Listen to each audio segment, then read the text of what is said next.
Hey guys, Matt here from MTG Ownage, and I said a long time ago I would do like a recap of whatever happened at the last BCDL Legacy Magic the Gathering tournament I went to, and I kind of got behind and sort of forgot about it. So better late than never, I guess. It was just about 3 months ago now, or so.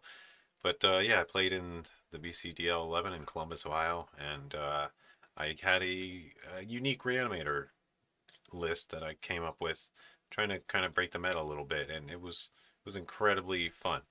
Full screen so you don't see all my bookmarks. All right, so what to say here? Uh, in record, I went 3-3. Almost all of my matches, well, the ones I won were pretty hand over fist. I slapped them around. But the ones I lost were very, very close. Easily could have won if just a few small things, one mistake from my opponent or one perfect play for me or something. So while 3-3 doesn't sound the best necessarily, it was a lot closer than it sounds. So I thought it went pretty well overall. It was a good tournament. So yeah, this was the deck list. I guess we'll go over that quickly. This is a little different than you usually see from Reanimator and Legacy. I was really trying to do something a little meta breaking. I typically don't like deck listing. I might do it if it's my first tournament or something just to get a feel for the meta and all that, but usually after that I try to come up with my own builds. And that's pretty standard for my mentality on about any and all games I play or whatever. I'm kind of a without trying to toot my own horn too much, I tend to be a bit of a meta breaker as far as coming up with new things. It's just the way my mind works, I guess. So anyway, let's go over the deck list. I ran four Griefs. I feel like you got to have this card. It's great. It's great to get rid of your opponent's interaction, and also ends up in your graveyard to reanimate. Kind of self-explanatory. Most reanimator lists do go at least three or four of these. I think four is the right number generally. Now, I'm not going to talk about every single card here. Maybe I will. I don't know. We'll see, I guess. I'm kind of winging it here, guys. So I ran Abdel. This was my main kill strategy. I've generally tried to run this guy into the graveyard as soon as possible and reanimate him safely and pop off. As you might know, Abdel, along with Animate Dead or Dance of the Dead, you can do a little flicker trick, exiling and bringing him back infinite number of times. So you just end up with infinite 1/1 soldiers, and most decks can't deal with infinite soldiers on turn one or two. So that was my main strategy in game one, was to get Abdel out there and kill them on turn two, usually with a full swing of a gazillion little soldiers, and hopefully that combined with the discard was enough to win most games. And this caught almost everybody by surprise. Every match I played where this guy came into play, everyone was like, "What does that do?" They had to stop and read him. So um, that kind of surprised me because this was somewhat well known, I thought, but I guess nobody really tried it. I don't think anybody really tried it in a real tournament yet. So that was interesting. But it felt better than Gristlebrand, because Gristlebrand was usually like, if you turn one or turn two Gristlebrand, you typically win, but you don't actually have the win on the board. You have to like draw into it and take a few turns. This guy was just a win, it was fun. It was a lot of fun too. It also uh, it made this deck compete pretty well against combo decks, because that's often where Reanimator struggles, is with someone just combos you before you get your stuff going, or you don't get enough discard. But this kind of it would just seal the fate. It would just get you to a board state where your opponent has to win on their next turn or they completely lose. They don't really get any leeway. So that's why I really wanted to try this, and it felt strong in playtesting and it felt strong in the tournament. So we'll see. Maybe I'll run it back again. Not really sure what I'm going to do for the next one. Not actually 100% sure I'm going to play in the next one. So we'll see, I guess. It depends on a couple things. And the next one, they like tripled the price of the entry also. So that's kind of brutal. So I don't know. I don't exactly have I don't know. All my magic fund comes out of my own personal money. I don't have sponsors or anything like that. So it is what it is. I don't know. We'll have to see. I run a couple main deck opposition agents. They're just really good if you're holding a Dark Ritual turn one and someone tries to use a fetch land. They often have to force a will your opposition agent, which generally feels pretty good. But another thing I didn't really talk about, I guess, is or I don't know, it was kind of a thing in the back of my head. I have this Gemstone Caverns to bring in for game two and game three. Usually swapping out for what did I swap it? I usually a bad land, I think, maybe one bad land. But anyway, this would allow you to turn zero opposition agent if you're holding a Dark Ritual, which can really catch your opponent off guard. Because if they're playing on the play, they do not expect an opposition agent if you haven't even had a turn yet. But with Gemstone Caverns, you can make that happen. It didn't end up happening at all in this tournament, but that was why this was in here for when you're on the play, basically, because of opposition agent. All right. I ran two Archons of Cruelty, two Gristlebrands, um, and I was also trying Atraxa. Atraxa didn't feel as good as I would have hoped in this particular build. So, that's how it goes, though. You usually have a bit more insight about your deck after a big tournament. So I wouldn't run this list exactly if I could go back in time and change it, but I think I would completely drop Atraxa actually and probably run just four Gristlebrands or something. I also ran a main deck Chaos Defiler. The point of this was really just to have some answers to things like Rest in Peace and I don't know. There's a few other cards I can't think of them all, but this can basically hit any permanent, any non-land permanent. So it seemed maybe like it might be a good play here. It also does its effect on enter and leave the battlefield. So if you have it out with Abdel, you could flicker and just wipe your opponents of everything basically. Now I didn't get this to work. This felt pretty bad overall in the tournament. I don't think Chaos Defiler is good in this build. I even had two in the sideboard because I was really going to try to mess with people on it. But it just ended up being too slow and too clunky and not really fitting the deck quite right. So I don't think I would run Chaos Defiler in the long run, but I thought I'd give it a try and see what happened and see how it felt. And yeah, it wasn't quite as good as I thought. It was basically the short version of it. It's kind of like a different version of Ashen Rider, you could say, because it does a similar thing. Ashen Rider, however, can hit lands, which is pretty big in this format because you want to blow up Dark Depths and Thespian Stage against certain decks and stuff like that. But that didn't really come up in the tournament. I didn't really face any of that kind of stuff. I run one main deck, Sarah's Emissary. I feel like it's really strong. That's pretty standard with the meta. Four Lotus Petal, pretty standard with the meta. Sometimes I go down to three and run one more land, but I don't know if that's a good choice. There's just been so many games where I was looking at a Lotus Petal and thinking if only this were a land. So sometimes I run three, but this tournament I ran four. Now the big thing that really kind of surprised people, I think, other than Abdel in this deck list was Fable the Mirror Breaker. I mean, it's really good. It was really good. It felt really good. I basically ran this instead of Faithless Looting. So you won't see Faithless Looting in this list because they're Fables. Now you might think, well, Fable's kind of terrible. It's 3 mana. You can't hardly do it on turn one. You still can, but usually it's more of a turn two play.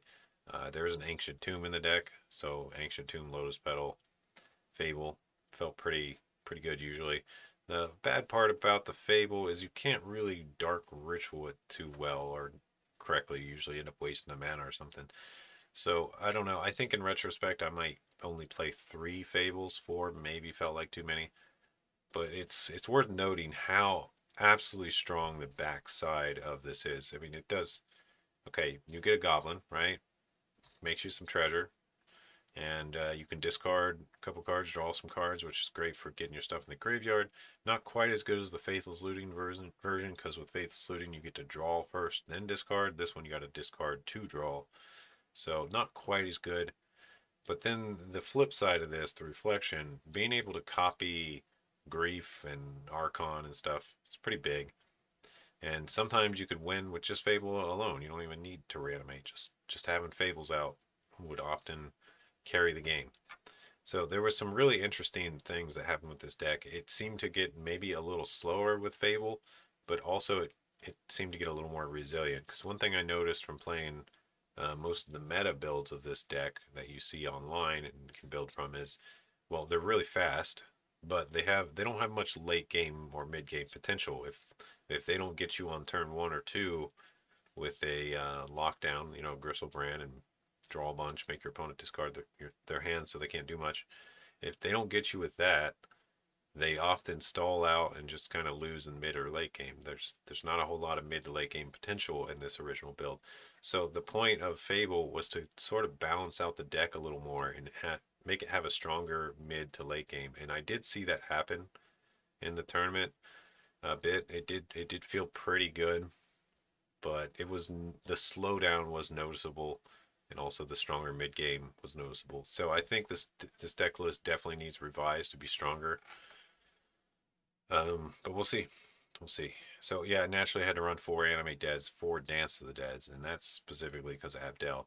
So you don't see the card. This might be really weird to people, but there's no reanimate in this deck. There's the one casting cost reanimate card. The main reason is it just doesn't work with Abdel. It doesn't pop off and go infinite.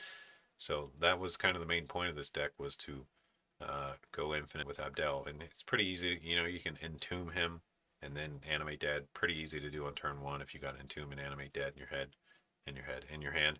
I guess technically in your head, because the game's like your hand and library is your mind in this game or whatever. Theory, not whatever. Story wise. Anyway, side point. So yeah, I ran 4 unmasks. I'm always on the fence about this unmasked card. 4 of them always feels like too many, but every deck seems to run 4. It's usually okay. It often just gets pitched to a grief or something like that, but there's a lot of times when you just don't want 4. So I think I'd probably go 3 griefs, 3 unmasks, 3 Thoughtseize or something like that, and that would actually free up one more other slot in the deck, because that's one less card overall. And I might try something like that in the next tournament. 4 Entombs. There's no question here. You got to run 4 Entombs. Dark Ritual. No real question there. You kind of got to have 4 of those. So I thought about maybe going 3 Lotus Petal, 3 Dark Ritual, and trying that. I might do that in some test builds. But we'll see. 14 lands. I'm running 4 bad lands. I'm running 6, 7 fetch lands total, which might seem a little weird, but yep, 7 was the number. I ran 1 swamp, 1 snow-covered swamp. No real reason why. Sometimes I just do stuff like this just to throw people off a little bit. Just, I don't know, no real reason, but it doesn't really matter. The fetch lands can, because people can play Pithing Needle and name one of your fetch lands and you can't activate it, so it's kind of nice to divvy them up some, especially if you're only searching for swamp. You get plenty of options.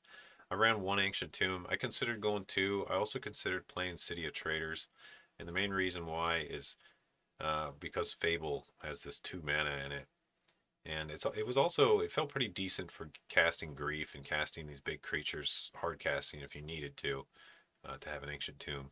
So I think I might try a City of Traders or another Ancient Tomb. Probably don't want 4 in this build, doesn't seem necessary, but it felt, maybe I could drop a Dark Ritual, run another Tomb. There's some little tweaks like that might fit better with Fable and with these reanimate spells that take some generic mana.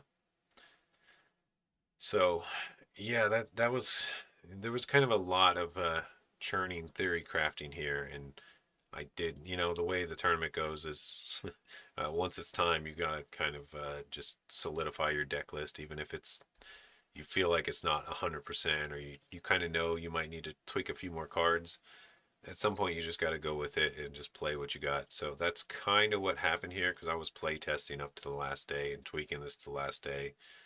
And yeah, I guess the stuff I mentioned was probably be the big changes I'd make. So this tournament was also right before the mono white initiative card bannings. So mono white was very prevalent in this tournament too, whereas now it's not, since some of those cards got banned. So that's something to keep in mind too for this build. That was one of the big reasons for Chaos Defiler 2, was to help against mono white.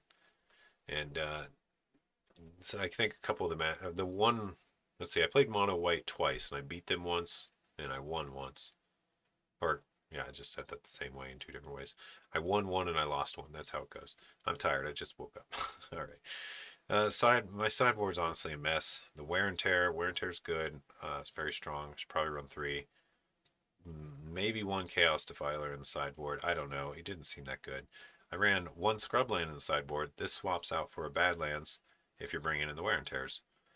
Gemstone Caverns, generally, if you're on the play and they tend to do a lot of searching, you bring in that with the Oppo agents. Massacre Worm was in case I went up against elves, basically.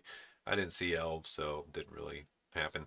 Collective Brutality, if they're running a lot of instants and sorceries in general, or smaller creatures, I'd usually try to bring that in.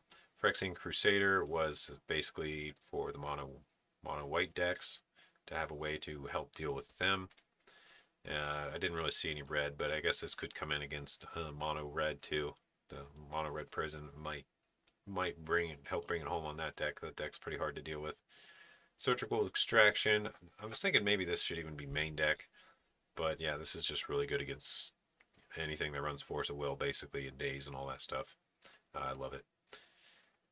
Ashen Rider. Generally bring it in against lands or just stuff I can't handle that locks me down. Probably pretty directly better than Chaos Defiler. I guess I will say the theory behind running more Chaos Defilers is it was something you could hard cast if really needed to. You know, with a little bit of like Dark Ritual, Ancient Tomb type stuff. Chaos Defiler becomes a bit more reasonable, and he's typically not going to get shut down by Chalice of the Void.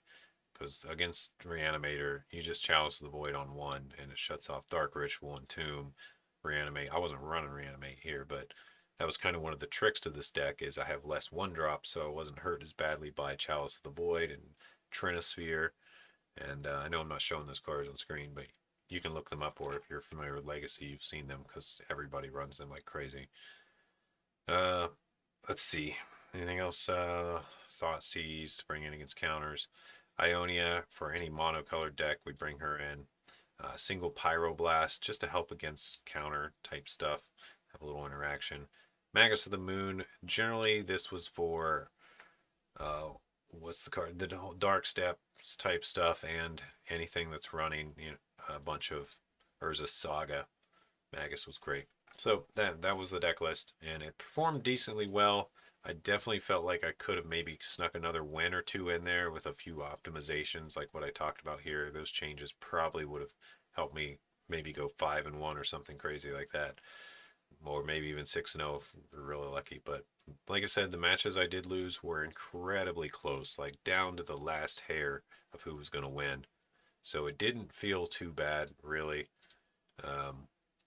Yeah, so that was the deck list that I played. And yeah, I guess I'll talk a little bit more here about some things. All right, so the deck that did end up winning was a mono white initiative. I think I actually played this guy. I think he beat me uh, by a bit. He was a good player. All these players are probably quite good. Let's see, I played against this guy in the mono blue 8 cast. He did quite well too. And he was a very good player, and it was really hard to deal with this deck. I almost had him. It was a very close match, but there's his deck list. I'm trying to think who else I played. I don't necessarily know exactly who I played, to be honest. It was, where did I end up? I don't know. Guess not in the top 25 with 3 and 3. Oh, here's 3 and 3s. So it was somewhere around here. But as you can see, like the guy who won the last one ended up 3 and 3 with mono red prison. 3 and 3 is not bad in a really competitive tournament, or you know, going 50% is not bad in a really competitive tournament. It feels kind of bad because you don't get a prize, but that's just the way it goes. 50% win rate is pretty good. And what else did I play? I don't know. I played against, I'm not sure exactly of everyone here, but a lot of really good matches, a lot of fun. There was only one reanimator up at the top. I think I did make a bit of an impact on this tournament too. I did get mentioned in an article for like something. Let me just find it, I guess. I can tell you what, I'll find the thing that the article and show that, but I could just tell when I was playing people, the fear of God was in them. They were terrified of my deck because it was any moment that it would just, hey, infinite soldiers on the board, you lose. So there were people sweating on the other side of the board against me. Maybe it wasn't just me, maybe they were nervous players or something, but I could kind of feel the fear in them. I don't know if that makes sense, but that felt kind of good, just to know that you were feared and people were like walking on eggshells against your deck because of how just traumatized I guess people were, and that might also have a lot to do with playing against Reanimator in general. You just kind of know if Reanimator gets to do its thing on its first turn or two, you're probably going to lose against it.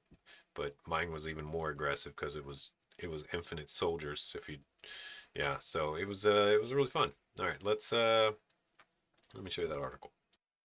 All right, yeah, it was the write up by Joe Dyer and on MTG Goldfish about it. I didn't play against Joe, but I think I sat next to him in a few matches, so I think he got to get like a sideline view of the people across the table from me being terrified and my deck doing things that nobody was expecting with Abdel and stuff and the fable. So I apparently made some kind of impact that I wasn't totally aware of until after this. But yeah, I guess Chaos Defiler was making an appearance in Rakdos Painter, which I didn't see much of. But yeah, this is a pretty good write up. A little picture of a bit of the play area, the main play area, and the buffalo chicken dip, delicious. What else here? Yeah, a lot of breakdowns of kind of what happened. There's the top 8 guys. I played against a few of them. What else to say? A lot of deck lists kind of shouted out here. Very interesting stuff. These are a bit dated now, maybe since there's been some bannings and a few new sets that came out. But I don't think Legacy's been affected a ton, other than Mono White kind of just got kicked off the roster. That's about the only thing. But yeah, there's my deck right there. Uh, and I think we got, in terms of sheer spice throughout the event, the all-time spice award has to go to this list by Matthew Early featuring Abdel Gorian's Ward. So I appreciate the shout out, and I just think it's great that I don't know, I'm bad at receiving thanks and praise, I guess, in a way. So I don't know what to say exactly, other than I just think it's really cool to kind of get recognized and actually be making a bit of an impact on the meta. It's just a cool feeling, and yeah, I don't really know what else to say about it. I didn't really expect it. I kind of just was going there as a bit of a test, and it's definitely planning on playing very aggressive and trying to get this combo as frequently as possible was definitely my strategy. But I didn't really expect to win, I guess, and I kind of expected maybe some flops, which I don't know, it just kind of went a little better than expected. And I think the main flops that happened were due to often just this Chaos Defiler being in my hand and being useless, and Atraxa not being quite as good as I would have hoped, and just like little things like that. And I think sometimes it's just a little bit of luck, getting the right cards in your opponent, getting the perfect cards. I felt like there was a lot of luck on my opponent's side on a few of the games. Like they needed the top deck, the perfect thing to win, and they did. But also I had that happen to me once too. So it's the nature of the thing. This is nuts, and I love it. I love everything about it. Reanimator with Fable the Mirror Breaker. Yeah, it is really fun. Just being able to have that option of mid to late game to copy Archons, copy Grief, copy whatever. Or as you might know, once you get uh where is it? If you get 2 reflections and your opponent goes to end step, you could start pumping your 1 mana and make as many reflections as you have mana, basically. I don't know if you're aware of that combo, but if you're a tournament player, you're probably familiar with it because, well, the gist of it is the tokens get sacrificed at the beginning of your end step. So if you're at your opponent's end step, it's past the beginning, so the sack part's already passed. You can make a bunch of copies during your opponent's end step, and then you get to untap with all of them and potentially swing for lethal is usually the plan, or just use them all to make copies of other stuff. But there's a nice little trick there that is pretty good for closing out games with this card. So this card is kind of just breaking the game in so many ways, where the fact that you can just make a bunch of things on your opponent's end step. You get shamans that attack. You get to draw, discard, fill your graveyard. It almost does too much for what it is. So, and yeah, I guess that's just my way of saying it's obviously very good and potentially too good. I don't think it's too good necessarily, but it's very fun. All right, so yeah, right after this tournament, like this was like 2 days later, there was Expressive Iteration got banned, White Plume got banned. So next tournament should be quite a bit different. So looking forward to the next one. That's basically what I got for you guys. I would love to give more in precise deck rundowns and that kind of stuff, or matchup rundowns, but none of them got recorded. I didn't get put in the hot seat or the record seat at all, so there was no recording of it, although all this was streamed on Twitch, and you can find the full thing on YouTube too. Just search Buffalo Chicken Dip Legacy basically, and you'll find it. So the videos of all these tournaments are out from the live streams, but yeah, I wasn't in this video at all. The last one, of course, as I mentioned in the last video, I was in one. All right, well, hope you guys enjoyed. Subscribe for more content and updates in the future. I'll try to make more videos. I've just been a bit busy lately and a lot of other things. I actually took, after this tournament, I kind of took a break from Magic for about a month and a half too. Not a full break, but I, for the most part, stopped playing for a bit. I just got just busy with other things. Started a new job. Started playing a couple other games that kind of got my attention for a while.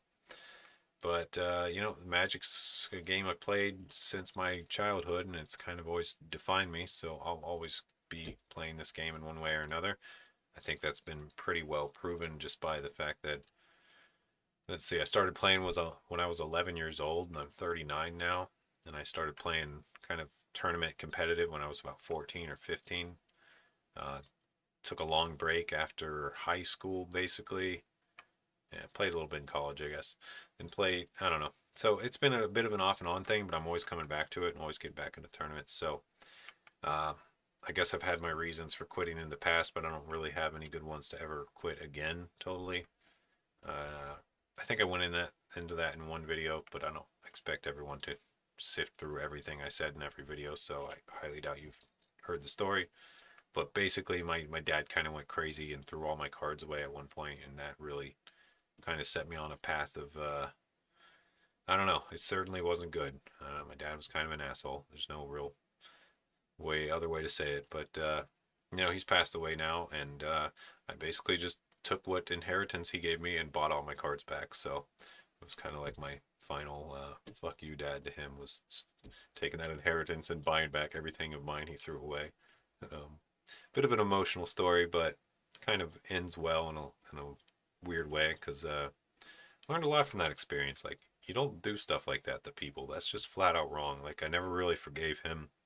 I was never really there for him when he was getting older, because I despised his assholishness so much for that shit he did, and never apologized or even never even tried to make up for it. So I know that sounds a bit negative, but just a bit of my life story. But I learned from it, learned not to do that, you know. Getting sidetracked now, but you know, we all got our life stories and go through things, so just sharing a little bit with you guys. Maybe that was too much, I don't know. But I don't know, I just want to say I appreciate you guys that watch and support me on here. It does mean a lot. It means a lot when I see comments and see new likes and all that stuff, or new subs. So it helps me keep going and realize that I am doing something at least semi-valuable, because you'd be surprised how many times I'll get half done with a video and then just think like, there's no point in releasing this, nobody's going to care, you know, stuff like that. So it just means a lot to actually see the support, and helps keep me going, and it's like that for all creators, not just me. So I feel like I'm speaking for most small creators when I say stuff like that. But anyway, I'll see you guys in the next one. Have a good one. Take care of yourselves, and keep gaming. Let me know what you think. If you got comments, leave them down below. And I'll see you guys in the next video. Peace.